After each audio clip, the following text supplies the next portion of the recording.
Gold laners have to do two things to outfarm their opponent: farm and survive. Everyone can do those two things, but not well enough to farm thousands of gold more than the enemy. So that's why I've put together 4 steps that will teach you the secrets to farming and surviving. Step 1. Laning phase. The laning phase is where a lot of players fail. They would either make a mistake and lose, or they never know how to properly use their advantages to win their lane. Avoiding both scenarios is essential to outfarming your opponent. So how do you avoid them? First, decide your playstyle.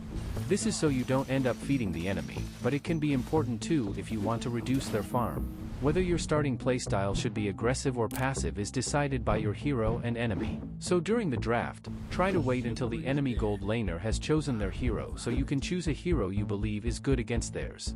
If not, then you can decide your playstyle with this list, which shows the different types of gold laners: strong early game and weak early game. Gold laners with a strong early game tend to be able to play aggressive, while gold laners with a weak early game should play passive/safe. But figuring out who's stronger between 2 strong early game gold laners requires knowledge and experience. So I would suggest playing safe if you don't know.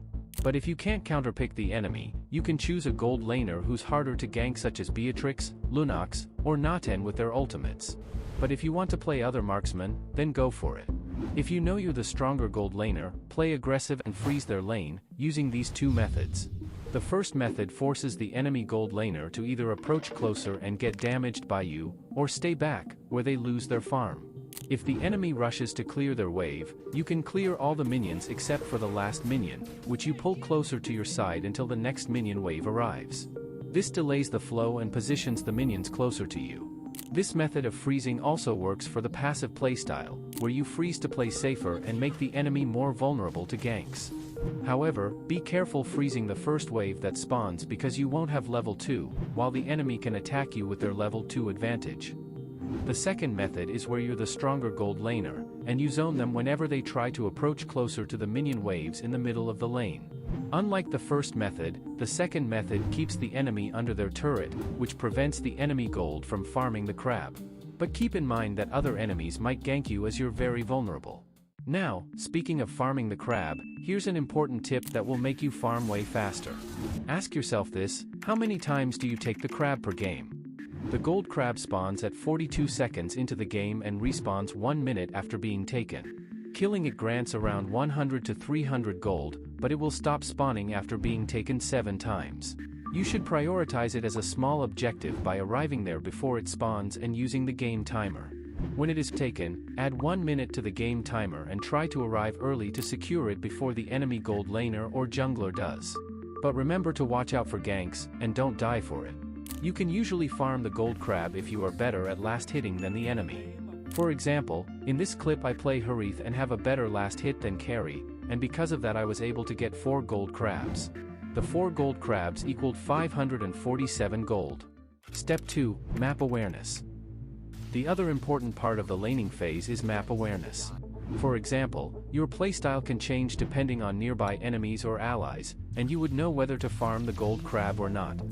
So, let's start with how to act according to each enemy.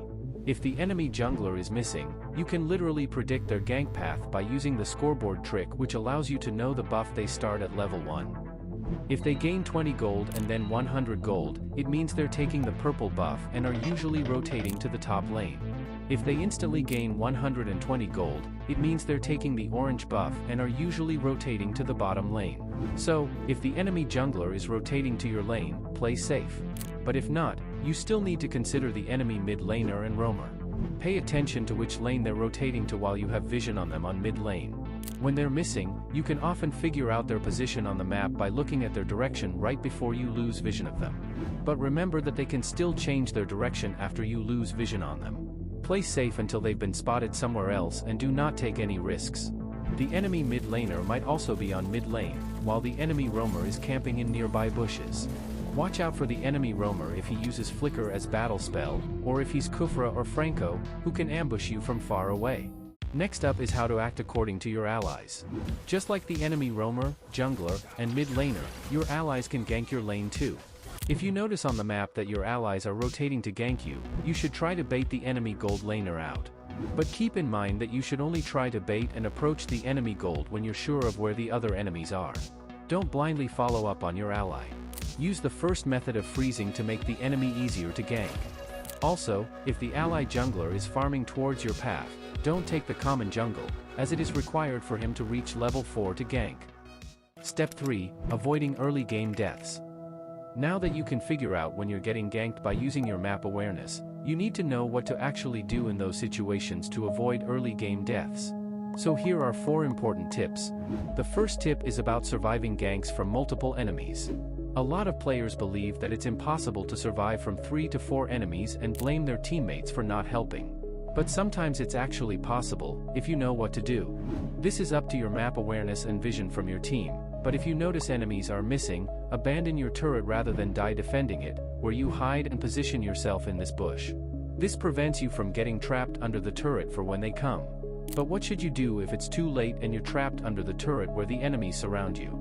Well, the second tip is to position yourself where you block the minion wave before they enter the turret range, which will make it harder for them to dive under your turret, because you'll only have to defend one side instead of 2 sides.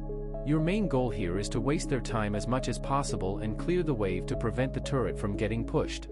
The third tip is to be careful of these bushes when walking back to your lane if enemies are missing. This is especially important if you recalled or died while there's still time before the first turtle spawns. During this time, the enemy jungler might be farming near your lane, such as at the fire beetle or horned lizard, if your own jungler isn't, because that's the normal farming route when rotating to gold lane. If they notice you're missing from your lane, they might camp to ambush you before rotating to the turtle. In this situation, your best option is to avoid your lane until the turtle spawns so the enemy jungler leaves your lane. The fourth and last tip is getting tier 1 items. These items can save you from getting killed by the enemy jungler in the early game. You can opt for Dreadnought armor when the enemy jungler is physical damage, such as Fanny, Hayabusa, or Ling. Or opt for Magic Blade if it's Julian or a mage that's constantly ganking you. But keep in mind that the items don't suit all types of gold laners, such as Harith or Lunox. Step 4. Mid-game rotation. The laning phase isn't the only time where you can outfarm your opponent. There's the mid-game too. If you already have a lead, you can farm even more, but if you're behind in gold, there's still a chance to come back. So, after the laning phase is over, you'll usually face one of these 2 scenarios. 1. You lost your first turret. 2. You pushed the enemy's first turret. In the first scenario, remain safe under the second turret unless your lane is frozen by the enemy, and don't go too far out if enemies are missing. Since the minion waves take longer to arrive at your second turret, you can rotate back and forth between your lane and the mid lane to clear both minion waves while your mage is busy with ganking EXP lane. This is what I call double laning, which will help you catch up to the enemy team's gold. However, when you travel between the lanes, use safe paths as enemies now have more map control and can camp you. In the second scenario, you should either stay on your lane and farm gold crabs, or swap lanes with your EXP laner to continue pushing turrets. In solo queue, I would suggest staying on your own lane rather than swapping if your EXP laner is unreliable, as it requires timing. You also shouldn't swap lanes before 5-10 because the first 10 waves on gold lane grants you 45% extra gold. Now, when it comes to the turtle, you should rotate if your team contests it. But don't go there first, and instead wait for your team or roamer to go who can provide vision for you, as other enemies could be camping in nearby bushes. This applies to all types of teamfights. Never go near bushes first if it's dangerous. But even so, you still want to keep a long distance since enemies can attack you either way, if they ignore your roamer. If your team doesn't contest the turtle, then continue farming and try to split push if you can.